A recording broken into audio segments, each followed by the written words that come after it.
Good after evening, as I like to say, from Winkler, Manitoba. It's April 17th, and we're live here on our third episode of Farm to Market. And I'm so excited to bring my co-host on the stage here in just a moment.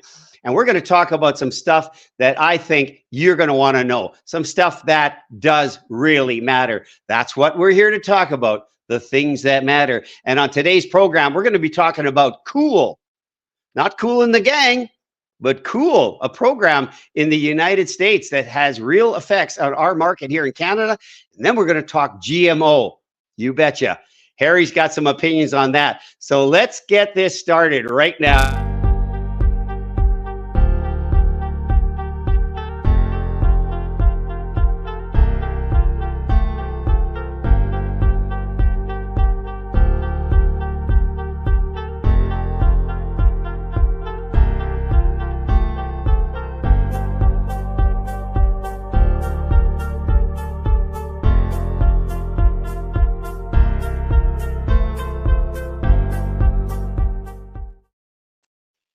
Well, a good evening from Winkler, Manitoba. Episode 3 of Farm to Market is underway. And without further ado, I want to bring my co-host and my very knowledgeable friend, Harry Siemens of Siemens Says, to the stage. Welcome to the show again, Harry. How are you doing tonight, my friend? You know what? I'm doing great. It's been an interesting time. The weather, of course, is changing. We thought we had really spring, and then I'm actually driving between Winkler and Carmen on already last Thursday, and then again yesterday or today. And there's some actual seeding has gone on in southern Manitoba. And should they be? That's another person's opinion. But at the same time, my father, as I mentioned here before, he would always start off a little bit early. And then you couldn't see the grain coming up through the tractor tracks, right? And then he would say, next year we're going to not go so early. Next year never came. Well, yeah, but you know farmers, right? They never really retire. They're always have an ambitious soul. They're ambitious individuals wanting to get out there and get the product into the ground, get a head start, get an early start. That's all what farmers are geared for, right, Harry? You watched your father over the years. I'm sure he resembled that quite well. Totally, and the 4 seasons of agriculture and the 4 seasons of farm journalism, as I've been part of for 53 years, basically, you had the spring seeding, and then you had waiting for the crop to go. And for me, it was exhibition fair time. And then, once August came along, you had the harvest. Once the harvest was done, October, November, that's when we had all the annual meetings. At that time, United Grain Growers, Manitoba Pool. And then you'd get into January, and that's the reason I mentioned this. You get January, February, March. We're now into April. That's when you had all the crop meetings where farmers started to look at things as to what would be working for them. And the biggest thing I should mention is that rotation. Sounds like retail, right? Retail, location. Rotation, yes, you're right. The location, yeah, rotation. Like I'll ask an agronomist or a farmer. I says, the prices have changed and some things have changed a little bit. What about your acreage? Well, so we're tied into that rotation. We have a few acres here that we can play with and do something a little bit different. But for the most part, I know my brother who's, the farm's going to be 125 years in the family in 2025. My grandfather started it. And, they probably grow 3 types of crops: wheat, canola, and soybeans. And so what do they do with rotation? A little bit less, a little bit more. But for the most part, the key thing is you want to have at least 2 crops in between growing the same crop again a couple of years down the road. That's why rotation is so very, very important. Right. And we've talked about this, and we want to say that in doing this episode of Farm to Market, We're talking about the facts as they actually are, that farmers are the best caretakers of the land, that despite anything the government might say, farmers are taking care of their land in a better way. And we want to put farmers and the issues that we face as consumers in the proper light. In other words, we want to tell the truth and we want to debunk some of the myths. And that's part of what we got on the agenda tonight. And you mentioned soybeans. I'm going to refer back to that later when we talk about GMOs. But let's just do a bridge from last show to this show and talk about cool.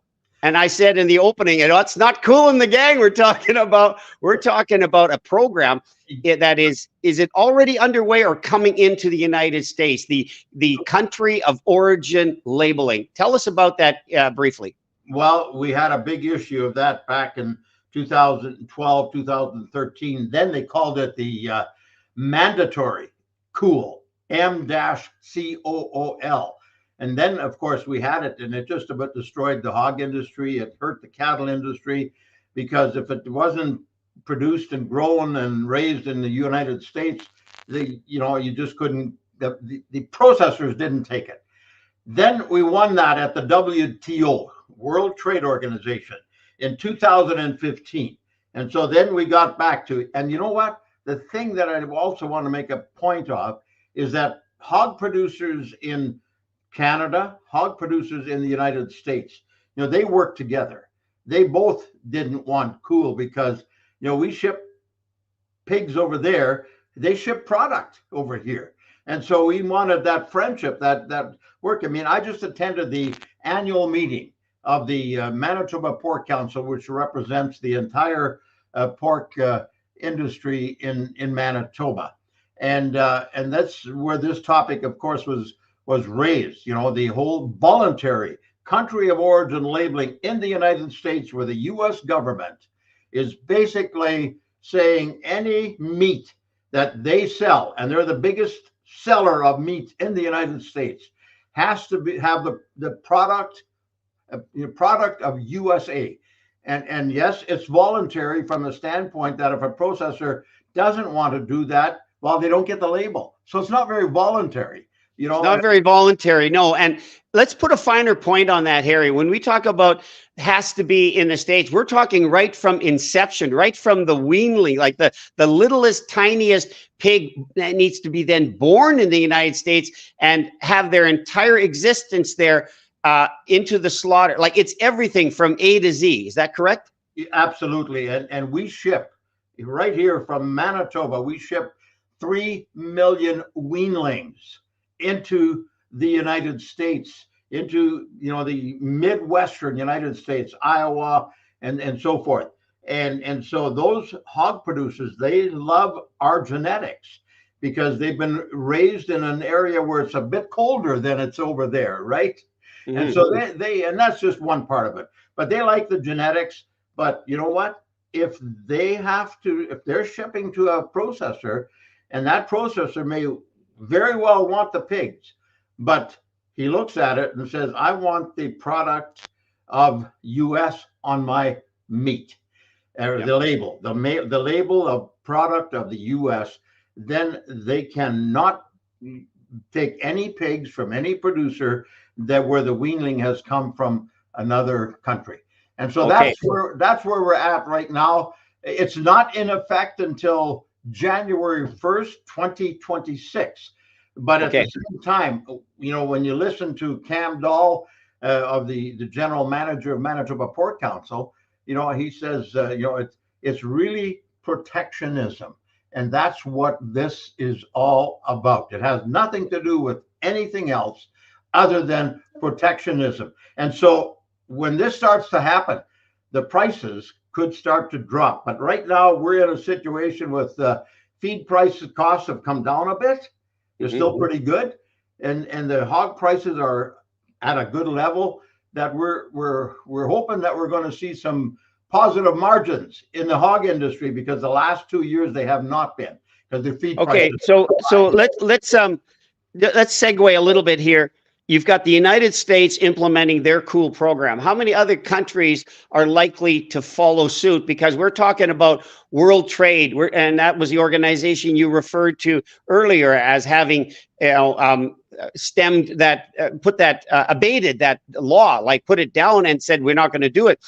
But we are living in that 3 degrees of separation kind of world where trade agreements are unilateral. They're far-reaching, countries and nations and continents. Is this a dangerous thing that we see that would just actually harm our hog producing industry detrimentally? Unbelievable. If you go country of origin labeling everywhere, you've got only enough, then the only market you have is your own.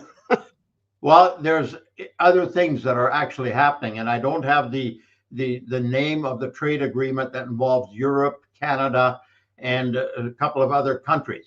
But that's where the Canadian government basically, went with the Europeans, who have said, they signed an agreement where the Europeans have said that the processing regulations in Canada don't meet their standard.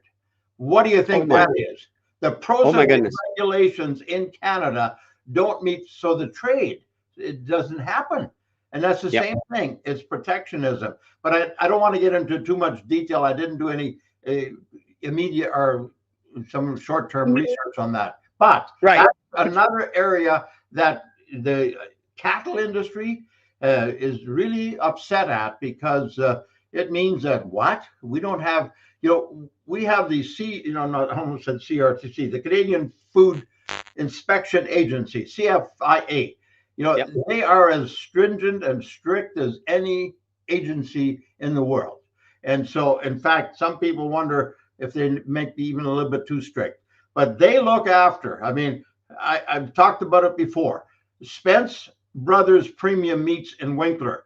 They wanted to sell their pizzas into the rest of Canada. So they had to build a big plant, probably $5 million or more, right here in Winkler. Why? Because they want to be federally inspected. Who does the inspecting? The Canadian Food Inspection Agency. And they've got inspectors at every corner. And so, we have that kind of an agency that sometimes we may say they're a little bit too strict, they're a little bit too much government, but at the same time, they make sure that you and I have food that is absolutely safe. Okay. And you know what? That's going to lead us into our next topic. And thank you for bringing us back to cool. It has implications. It has ramifications. We can be dealing with the consequences that flow from other countries imposing this program on our hog industry. But let's make it a segue into GMO. And we know it as genetically modified organism, but there's another term for genetically modified, what did you say, engineering? Genetic engineering. Thank you. Genetic engineering is a shorter way to say the same thing about GMOs. And we've heard a lot. Some people are really adamant about not buying food that has any GMO in it. But I was doing a little bit of research, just a tiny bit, to see what has been some of the implications of GMO. And I was surprised to see, and you mentioned soybean, so I'm going to go back to that. The soybean industry was changed quite significantly and made better by the reduction of trans fats going down in the soybean. Speak to that for just a moment as an example of GMO, because you're going to say some stuff today that I think is going to fly in the face of people and what they believe about GMO. So let's get into that. Well, it's not just soybeans, it's also canola. We used to have rapeseed. And then a fellow by the name of Dr. Balder Stephenson at the University of Manitoba, he ripped it apart and he started from scratch. And now we've got canola, where they've taken out, the bad stuff, so to speak. And so that's another story for another day. But my good friend, Dr. Rob Wager, he's from the Vancouver Island, and he was working as a professor at one of the universities on the southern side. And he wrote this just a little while ago, and I've interviewed him a few times. He says, the genetic modification or genetic engineering, GE, of plants and animals by selection and breeding has been practiced by humans for more than 10,000 years. You know what it's called? Agriculture. During the last half century, newer molecular GE techniques have been used to modify plants, Mhm. animals, bacteria, and other organisms. Scientists can move desired genes virtually at will from one organism into another, or alter genes with great precision, but without introducing material from other organisms. And so that's just the first paragraph of an article he sent to me a little while ago about genetic engineering. All right. For those of our listeners that are just joining us live right now, I'm speaking with Harry Siemens of Siemens Says. Harry's a 53-year veteran reporter in the ag industry and having cut his teeth in the ag industry as a farmer's kid. So he's speaking today about, we've talked about the COOL program, the country of origin labeling, and we're talking about GMOs right now. So tell us, in your opinion, as you've seen the emergence of GMO and how it's affected it, in a nutshell, if you were to put it in a word, good or bad? Absolutely good. For the simple reason, and that's why I put a lot of emphasis on the Canadian Food Inspection Agency, because they're the ones that are looking after it. And on May the 3rd, 2023, the CFIA released its updated guidance on plant breeding innovation, concluding a consultation process which was launched in 2021. The guidance covers the environmental safety of plants developed using gene editing and is grounded in the exact science that informed Health Canada's food safety guidelines last year. These pieces help pave the way for Canadian farmers to have faster access to improved plant varieties. You know something? We used to have to spray like crazy for the corn borer, the corn borer, right? I mean, Yes. deer would be found dead in cornfields because of that particular spray. How did they change that? They put in, as I just mentioned, some kind of a gene that makes that plant, when that corn borer or whatever hits that plant, it's gone. But it doesn't affect anything else because you don't need a spray. You don't need a product. You just need that corn variety. And right now, the corn borer, which used to really destroy the corn crop, and is almost non-existent. Why? Because of genetically engineered corn varieties. Okay, so when we talk about what's a threat to us as consumers, we really need to focus that in the processed area, in the area that processes the food. But the actual food itself, the ingredients that go into that are not at risk. That's what you're saying. GMO is not a threat to the actual growing and harvesting of that product. Where the dangers come in, where the risks are, is in how we're processing. Is that fair to say? Absolutely, because we have the regulation. Let me tell you, in 2004, I was invited to participate in a biotechnology tour, and it was by the U.S. Grains Council, 29 journalists from around the world. And we were taken to St. Louis, and at that time, Monsanto's lab. I saw that. I can still have, I can still see that gene, right? And then from there, we went to San Francisco, where we took in a conference. The reason I mention it, I was sitting there on 12th floor having a Diet Coke with a journalist from Tel Aviv. And we'd become friends. And he says, Harry, and do you believe this crap? And as far as biotechnology is concerned, I says, you know what? I forget his name. Whatever his name was, it says, here, listen, you got on a plane in Tel Aviv and you flew to Los Angeles. How come?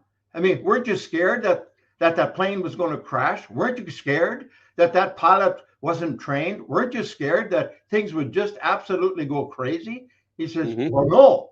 Well, I says, that's exactly what I believe as far as biotechnology and genetic engineering is all about, for the simple reason we've got organizations that are looking after it. Perfect? No, but far better than any country in the world, as far as I'm concerned. He says, Harry, I rest my case.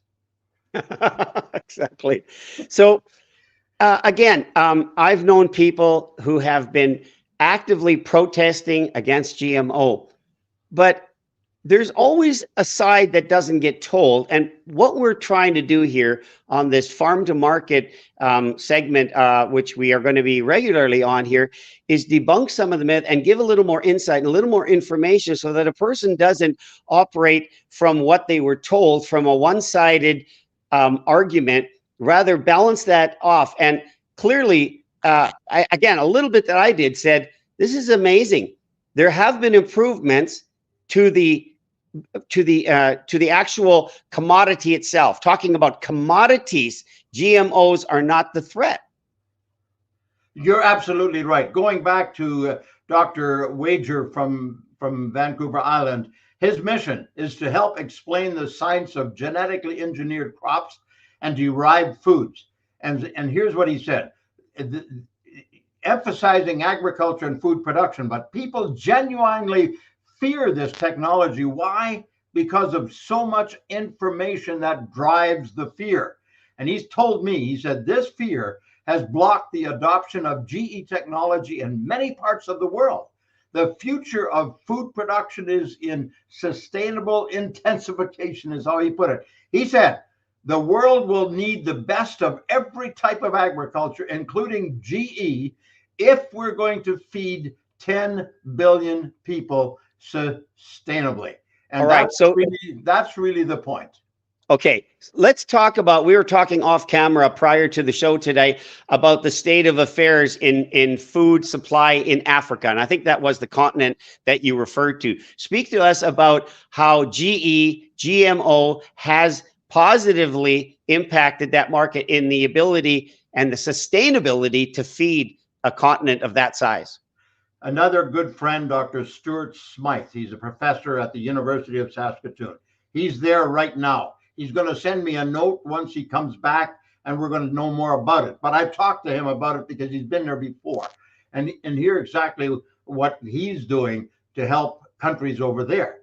And here we have corporations, and I'm not here to bash corporations in any way, shape, or form. But at the same time, in Africa, first of all, in 2004, that same biotechnology, I was on there with a journalist from South Africa, from his name was Hans. And he was already at that time, I think, 20 years older than I was, but he was still going strong. But he was there helping to introduce the corn variety that had the drought-tolerant gene in it.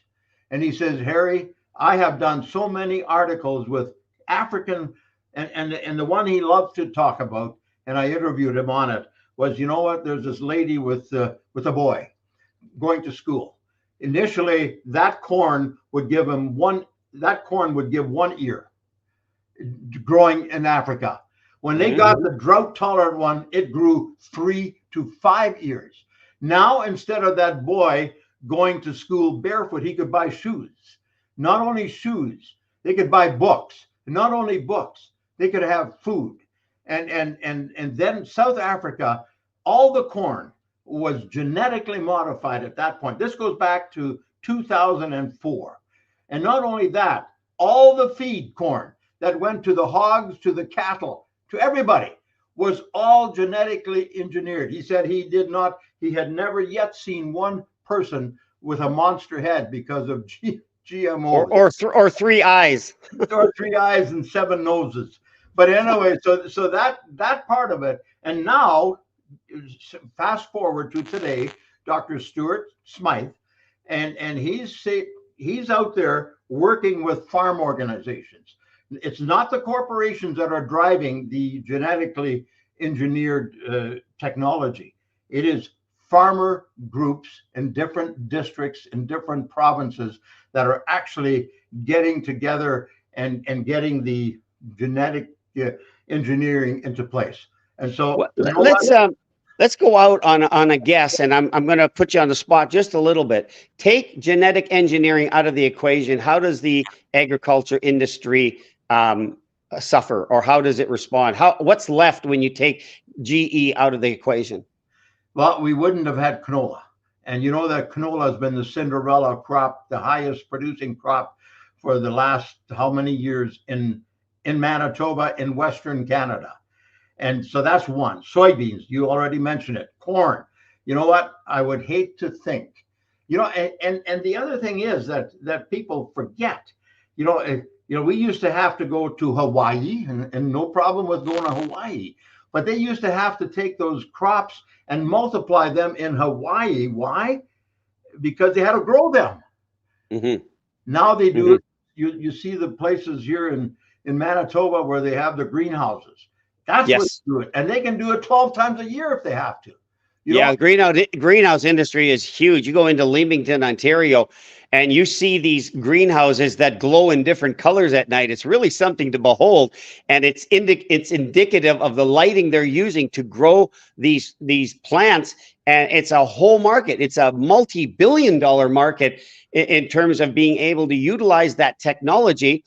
And I dare say, I have heard nothing contrary that this is unsafe in how they're growing it. They're just creating the environment that's needed to be able to grow those crops year round. And absolutely. And so they try this particular modified gene. Doesn't work. Next time around, they take it out. And they try something else, and they will keep working. And in order to get that crop to market, costs them anywhere from $3 to $6 billion. Amazing, and amazing. Do you think they're going to come with a crop that's going to be designed specifically to grow 3 ears on my head? No. Well, I'm glad we could debunk this because, like I said, I have some dear friends that are just adamant about no GMO. But I was just thinking about in my world, diesel fuel has gone through a transition of including ethanol into it. And I would say there was a transition period, but our vehicles, our big vehicles using this diesel fuel are now acclimated to the fact that we have 10, 15% ethanol in our diesel fuel. Listen here, let me just piggyback on that. 3 canola crushing plants in Saskatchewan are being built. Some of them, one may be finished. They're being built. Why?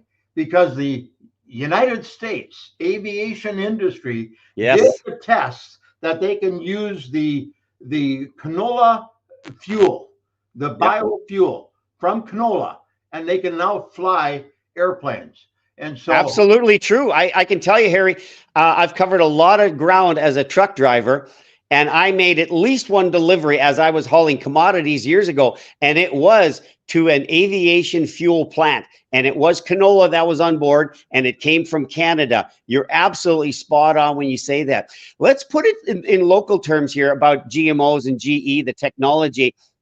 Talk about the potato industry. We live in a very potato-rich part of the world. I mean, we're kind of like Tabor, maybe the same, maybe kissing cousins, I don't know.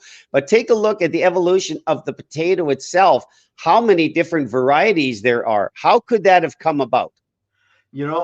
I worked in a potato storage at Plum Coulee when I was a kid, 16, 17 years old. I made $100 a week at 90 cents an hour. But the reason I mentioned it, I drove. You weren't overpaid, I hope, were you, at 90 cents an hour? Yeah, but I made $100 a week. That's what counts. Yeah, but at the same time, I was able to see the potato industry, and I've watched it over the years grow up. And you're absolutely right. Like, I can't speak to all the different things that have happened as far as the varieties are concerned. But we got big plants in Brandon and Portage la Prairie. You see them every time you go down number 1, right? And picked up there many times at Simplot and at McCain. Absolutely. And they got way bigger plants in Alberta in Tabor. Yeah, totally. And Carberry. So yes, the industry has evolved. Why? Because of real, proper, solid genetic engineering in various aspects. So could we be farming without it at today's cost? No, we couldn't. They want to cut back on fertilizer emissions. And even if we talked about it last week, or maybe if you cut back emissions by 30%, we don't know how much that means to cutting back in fertilizer. The smaller in between farmer, he needs to have that extra production in order to make a profit.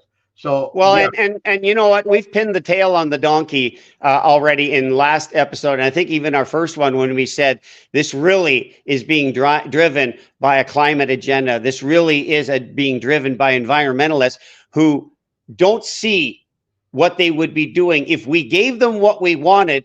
We couldn't live with what they would do. It just wouldn't work. no, you're absolutely right, because it's people in ivory towers, so to speak, that are making decisions and trying to tell farmers how to farm. And I don't know how much time you've got left, but I had some pieces that I've done that in farming in Western Canada has come a long way, and we can deal more with that in the next issue. But adopting conservation tillage practices, incorporating cover crops, precision agriculture and soil mapping, integrated pest management. You have no idea what that means.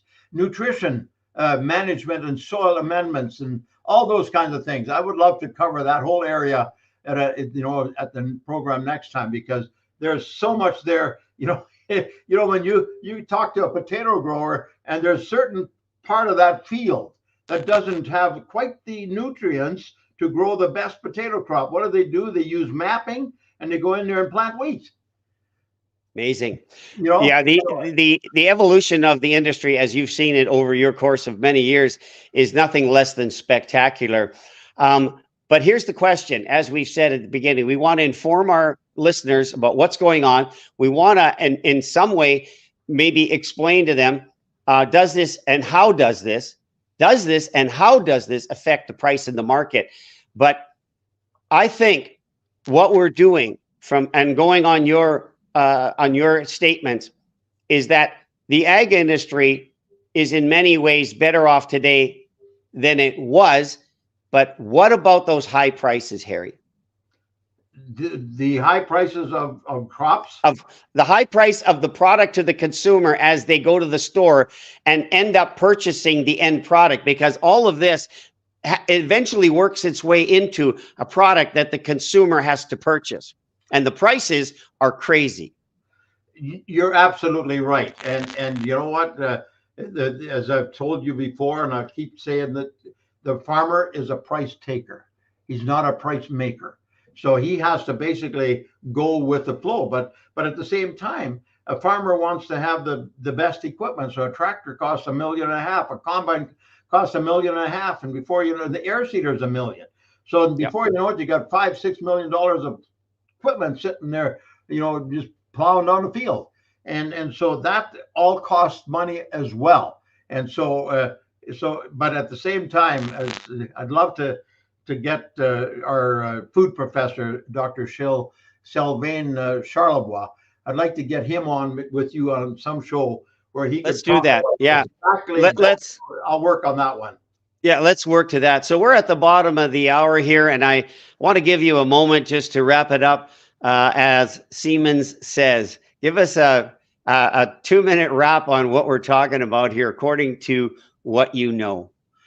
Well, as I've said up to this point, I've watched agriculture. I walked into this annual meeting with 200 or so hog producers on Thursday. I was probably the oldest guy there, and the longest. I've probably attended more meetings than any individual. And I think you knew more than a lot of them there too. Well, I have to be a little careful, because a lot of. Yeah, I know. We're going to have a healthy statement on that. Is that I absolutely appreciate talking about agriculture. I like to make sure, as an advocate, that yes, there are things that happen in agriculture that shouldn't have happened and shouldn't happen. But at the same time, 90% of the time, agriculture is a basic industry, a renewable resource. We have to make absolutely sure that we convince those people in the cities that their food does not come from the corner store or from the supermarket. We have bona fide farmers across the world that are raising agriculture, and they're doing it to the best of their ability. They're looking after the soil, they're looking after the environment, they look after the animals, and most importantly, they look after themselves, their families, and the communities that they represent. That's Siemens Says. Somewhere, sometime, somehow, I will see you again. Thank you so much, Harry. And I just want to conclude one comment. Your research comes right at the root, at the ground level, at the grassroots level. You have what, 8,500 followers on Twitter. Most of them are producers that you communicate with regularly, correct? Yes, not only producers, but at the same time, people like I've just mentioned, Dr. Stuart Smythe and Dr. Robert Wager and all those different people, you bet. It's so interesting. And the nice thing about it, Karl, is that when I send them a text message and I say, can I talk to you? For the most part, they give me the time of day and then I can talk to them. And that's where the research Wonderful. really Good. happens. Well, you know what? Thank you so much again. And I'm going to just put you in the backstage area and we'll chat off camera. But that's another episode of Farm to Market with Harry Siemens and Siemens Says. And we will see you again soon, Harry. Thanks again for being on the show. My pleasure. All right. We're going to wrap it up here quickly. I just want to let you know that Wednesdays is our regular Farm to Market with Harry Siemens. And we intend to be as honest and forthright with you as we can. We do want to give you it from a truthful basis. What's in our programming coming up tomorrow is our Doc Talk, 30 minutes of Doc Talk on all natural health products with my good friend and very knowledgeable colleague, Judy Friesen, 38 years in the health industry and a very qualified person to speak about that. And we're adding new segments here. Friday is going to be our first episode of TGIF, and the F stands for faith. Thank you again for being here. I ask you to share this out to people, and we will see you again on another episode of Things That Matter. And hopefully you have found that what we've talked about today have been indeed things that matter. God bless you wherever you are.